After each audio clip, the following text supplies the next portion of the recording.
देखिए, मैं तो हम लोग निरंतरता में पिछले 12-14 दिन से हम लोग प्रचार में हम लोग लगे हुए हैं। और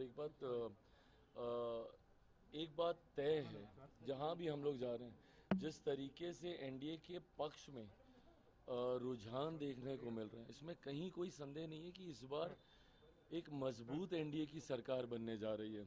देखिए, 2020 का अगर मैं उदाहरण दूं, 2020 में डिवाइडेड एनडीए था और यूनाइटेड महागठबंधन था। 2020 में जहां मैं अकेले चुनाव लड़ रहा था, उपेंद्र जी अलग चुनाव लड़ रहे थे, तो एक बिखराव एनडीए के भीतर ही था।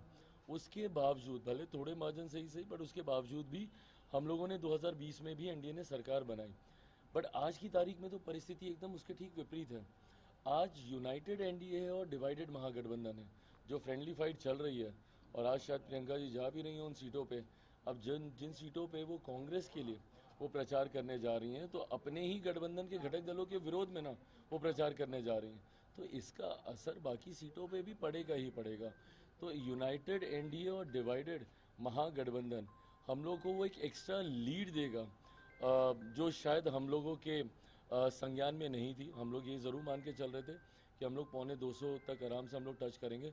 बट अब ऐसा लग रहा है कि कई ऐसी सीटें हैं, because of this so called friendly fight, उसमें हम लोग को वॉक ओवर भी कई जगह पे मिलेगा। CM Nitish Kumar released a video making an emotional outreach to the people of Bihar, mentioning about his development works as well in the last 20 years.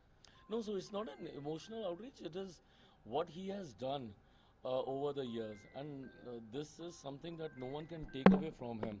This is a fact which is on record, that he has actually managed to pull our state out of that era of Jungle Raj. You know, if you look at it, his regime from 2005 to 2010, and was the reason why NDA performed so well in 2010, because of those 5 years.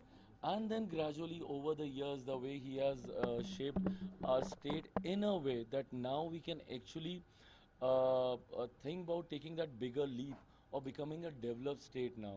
And also the kind of support that my state is getting from the center under the leadership of my Prime Minister Narendra Modi ji.